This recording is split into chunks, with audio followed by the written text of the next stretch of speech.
The Lord's promise of salvation from hell pleases them. The Lord's salvation from misery and sin here on earth does not. This doesn't look like salvation from misery and sin.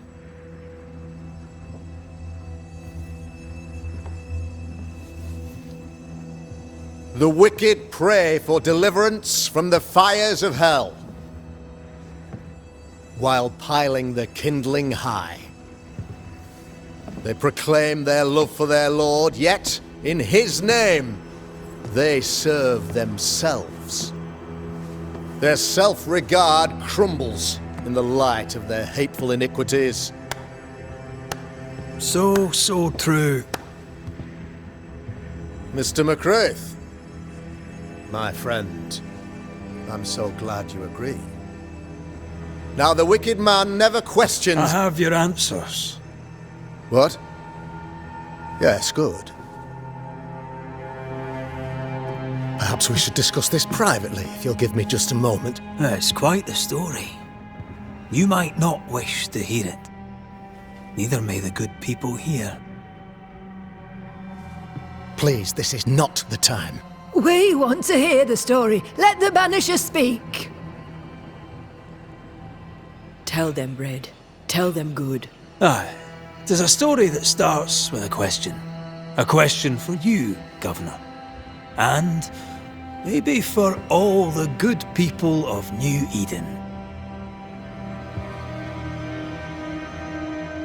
If I give you a witch, will you do what you did to Deborah Cinius? Cinius, say you?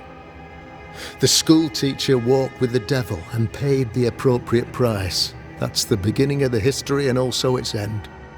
Is it, though? Now, I've learned much about Deborah Cinius and what happened to her, and it tells a very different tale. And what story, pray you, does it tell? It tells the story of a woman, a teacher, living peaceably among friends, until there came a plague. In fear, the good people went to their governor. "The devil walks among us," they said, "and you must save us, or we will find someone who will." This governor knew he could not save them, but he could give them a witch. She would confess, or she would be judged. Deborah Cinius was a witch, Mr. McCraith. She was the devil's tool, and worse, much worse. The trial was not fair. You had no proof, and you knew it. Credible witnesses gave believable testimony, sir. Witnesses like Gibbs, who pressured you into a guilty verdict to avoid being suspected of witchcraft yourself. There was pressure, I'll not deny it. But I did what I did to protect the colony. It was a difficult time.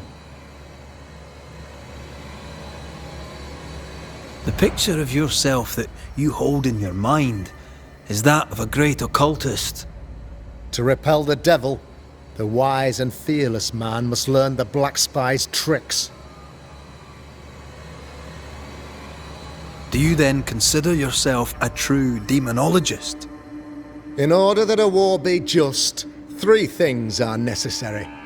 Firstly, the authority of the sovereign. Secondly, a just cause. Thirdly, a rightful intention. Aye, the Summa Theologiae of St. Thomas Aquinas, a classic quote from which you have conveniently omitted an important detail, to wit, "A just cause is required, namely that those who are attacked should be attacked because they deserve it on account of some fault."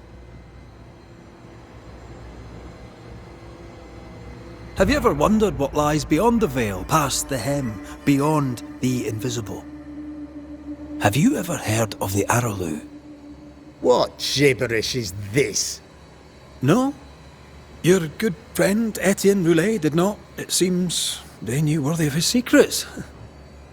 Never mind.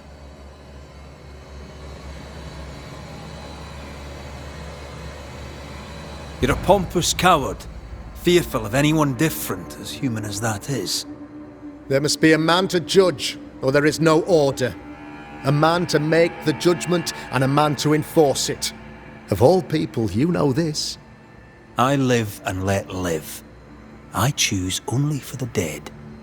I choose for the living. These people are sinners, sir, and must be led back to the light.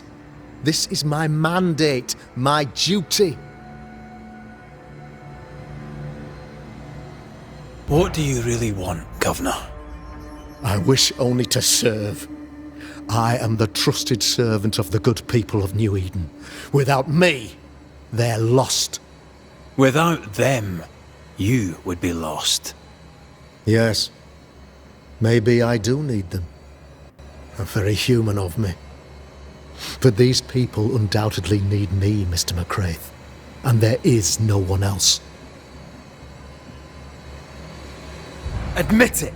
You toy with magic you don't understand. You, sir, are jealous. I, sir, am tired. I've done my job, fulfilled my contract, I've found the source of the curse. The poison below the well is no more, no thanks to you! Aha! Poison it was then! The weapon of the wicked, to weaken the people's will. What was it, belladonna, hemlock, foxglove? Betrayal!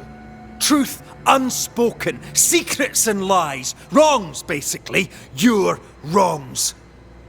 The wrongs you visited upon Deborah Cinius, the wrongs that led to her death. She died at the hand of the body politic. She died at all our hands. Most of all, she died at her own. She died because she would not submit. 'Twas not my plan to kill her, stupid, stubborn woman. Why did she not confess? I would have granted clemency. I would have shown her mercy.